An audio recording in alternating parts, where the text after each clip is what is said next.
Fala pessoal, nessa aula a gente vai começar de fato o nosso curso e agora nós temos a introdução ao CLP, ok? Nós vamos fazer uma parte, um overview sobre o CLP e vocês vão começar a interagir um pouco mais com essa tecnologia para entender de onde surgiu, como era usado, né?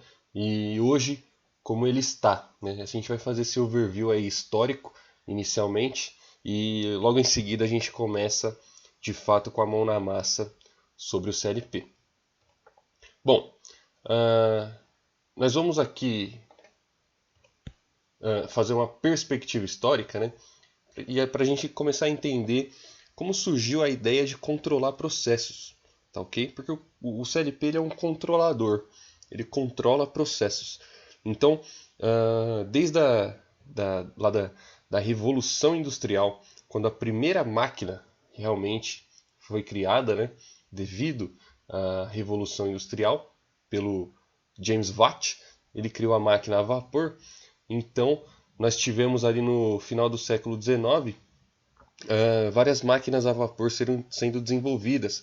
Para quê? Para facilitar o trabalho humano, para fazer o que o ser humano não consegue fazer de forma eficiente, de forma contínua, né? A máquina ela tem essa possibilidade. Então essas máquinas começaram a automatizar os processos de montagem daquela época. Legal? Aqui nós temos uma imagem que mostra aí um modelo de máquina antiga, né? De uma das máquinas a vapor daquela época. Percebam que ela tem uma mecânica que possibilita um movimento repetitivo, um movimento de fato robótico, né? Repetitivo. Então, logo depois ali, já na década de 1920, que foram criados os primeiros dispositivos mecânicos, aliás, dispositivos eletromecânicos, né, que seriam os relés e contadores. Aí nós temos uma foto do primeiro contador desenvolvido em 1924 pela Telemecanique, que hoje foi comprada pela Schneider Electric. Percebam que ele é um dispositivo robusto, né? Bem arcaico mesmo, mas como toda inovação, ela é assim, ela passa por diversas etapas, né, até chegar num dispositivo como esse aqui, um contador atual que é pequeno, que é inteligente, que tem conectividade, que tem aí uma performance, uma eficiência muito melhor. Bom, a gente sabe que ainda existem equipamentos antigos, muitos equipamentos antigos, principalmente aqui no Brasil, que utilizam essas tecnologias bem arcaicas. Mas aos poucos a gente vai modernizando, aos poucos vai ficando mais barato, né, para fazer esse upgrade nos sistemas. Mas até hoje existem sim empresas que utilizam equipamentos bem antigos e funcionando, né? Logo depois desses dispositivos eletromecânicos desenvolvidos em 1924, nós tivemos aí o advento do CI. Na verdade, antes do CI foi criado o transistor, que é a base da eletrônica, né? Então, inclusive, foi o inventor do transistor, um dos inventores do transistor, ganhou o Prêmio Nobel de Física, né? Porque foi uma inovação assim fora do comum. E aí a indústria toda de tecnologia mudou completamente. Logo depois o circuito integrado foi criado. Esse aqui é uma foto do primeiro CI de 1958 por Jack Kilby. Percebam que é bem feio, né? Bem arcaico mesmo, uma coisa muito simples, mas que possibilitou aí a gente ter o primeiro contato com o circuito integrado. O lado importante aqui da gente entender o circuito integrado é que, em comparação com os relés, os CIs, baseados em TTL ou CMOS, são muito menores, mais rápidos e têm uma vida útil maior. Essa é a principal diferença de você usar um circuito integrado para um relé, um contador, ok?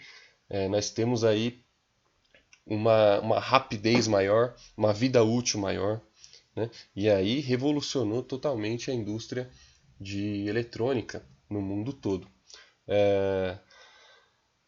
Em muitos sistemas de controle, né, que utilizam relés e CIs, a lógica de controle ou algoritmo é definida permanentemente pela interligação elétrica. Então, antigamente, você tinha aí a sua lógica desenvolvida totalmente pela interligação elétrica. Se vocês procurarem aí fotos de computadores antigos, né, inclusive até ali documentários da guerra, da Segunda Guerra Mundial, você vai ter a lógica de interligação elétrica sendo usada, né? Isso era muito ruim, dava muito trabalho para você construir uma lógica, e aí de repente quando você tem que mudar essa lógica, dava muito trabalho para você conseguir alterar. Então isso levava tempo, levava dinheiro, custo, né? Até aquele desgaste intelectual. Então era muito complicado você usar esse tipo de tecnologia. E aí percebam que sistemas de lógica definida pela interligação elétrica são fáceis de implementar, mas o trabalho de alterar o seu comportamento ou sua lógica é muito difícil e demorado. Então esse é o principal ponto que a gente tem que prestar atenção aqui e que o PLC veio, né, o CLP veio para mudar isso. Ele veio para facilitar. Então, olha só a diferença que interessante, né? O primeiro CI construído em 58 e aqui um CI atual como ele é, muito menor, muito mais eficaz, muito mais eficiente, né? Muito mais confiável, não é não? Então logo em seguida nós tivemos aí depois do advento dos CIs, aí começou de fato a ter um boom tecnológico, né? Então os computadores foram os primeiros dispositivos de controle, né, a serem desenvolvidos, né, na década de 70 já. E logo depois os PLCs já vieram com tudo, né? Então percebam que os primeiros computadores comerciais começaram a ser utilizados como controladores em sistemas de controle de grande porte.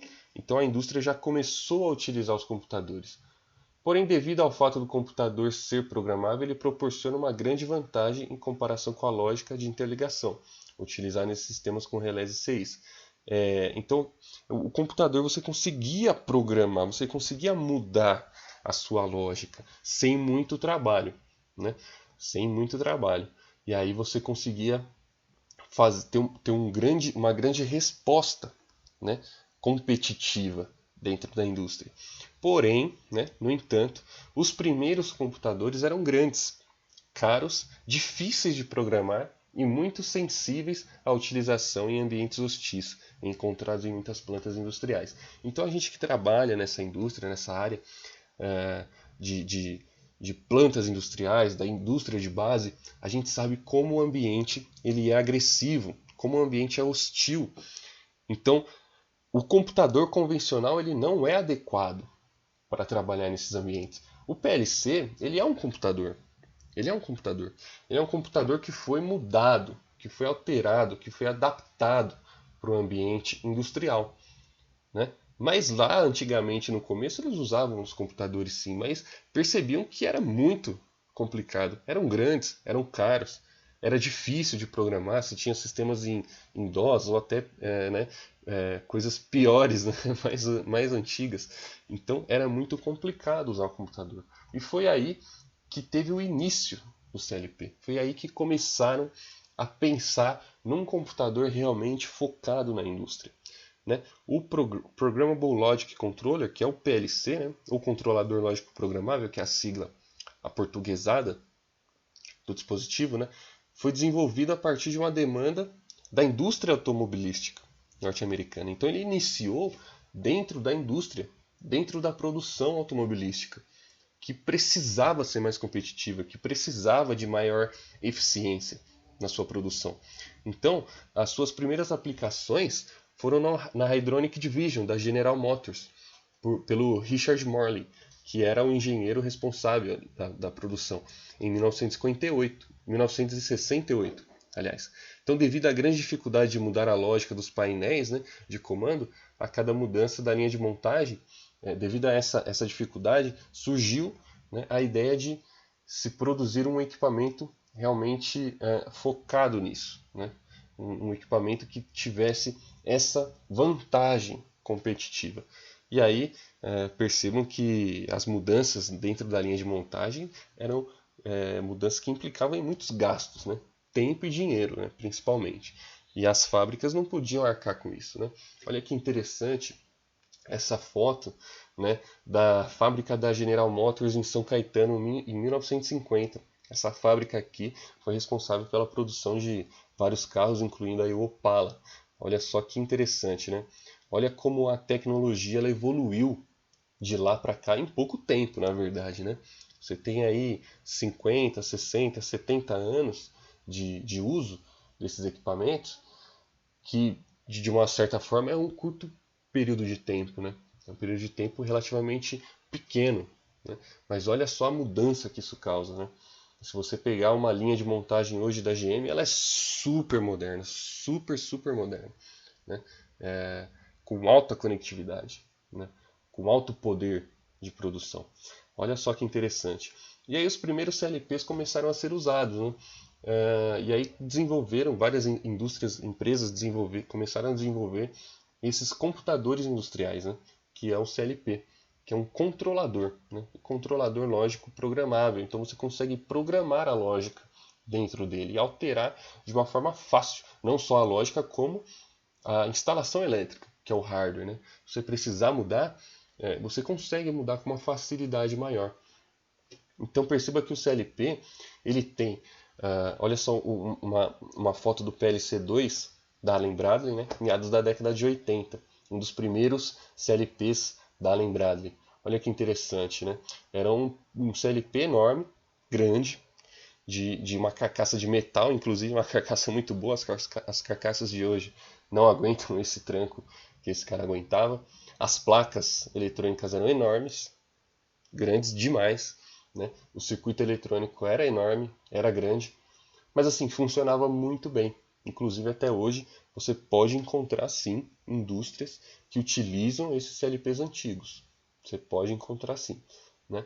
É bem comum até, principalmente no Brasil que não tem essa cultura de fazer o upgrade dos sistemas, né?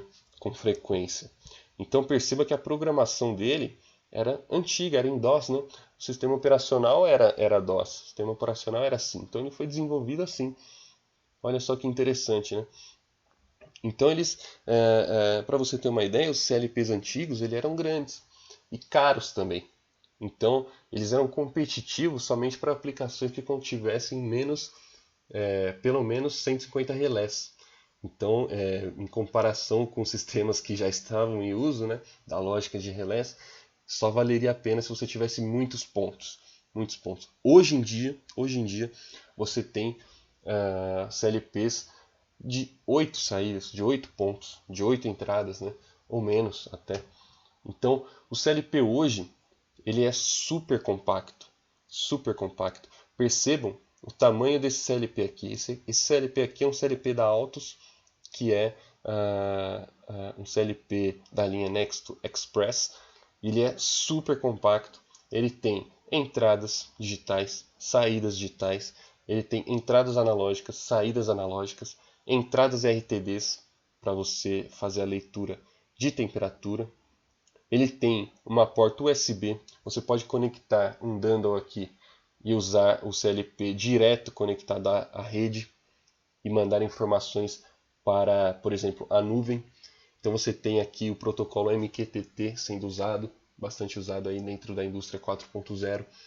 Olha só como ele tem uma conectividade grande. Ele tem uma porta de comunicação serial, ele tem uma porta de comunicação Ethernet. Esse LP ele é super compacto e com uma alta conectividade, uma alta disponibilidade, né? Ele tem um poder de processamento muito bom, né? O software é muito amigável, é muito simples de ser mexido, né? Orientado a objeto, não é mais em DOS. Então percebam como a tecnologia evoluiu. Então você tem aqui, por exemplo, o CLP da linha Nexto Express, da linha Nexto, da linha Nexto, na verdade, né?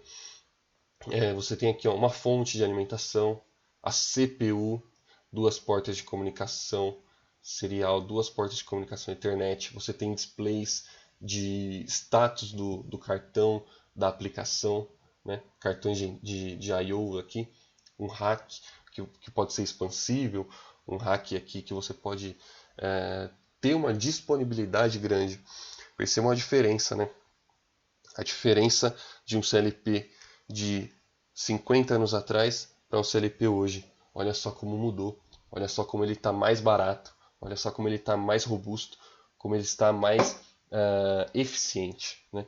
Então essa é a ideia aqui do CLP. Nas próximas aulas você vai colocar realmente a mão na massa e entender o que são fontes, o que são CPUs, cartões de I/O. A gente vai começar a ter uma experiência melhor aí com o hardware do CLP. Legal? Então, muito obrigado e vamos até a próxima aula.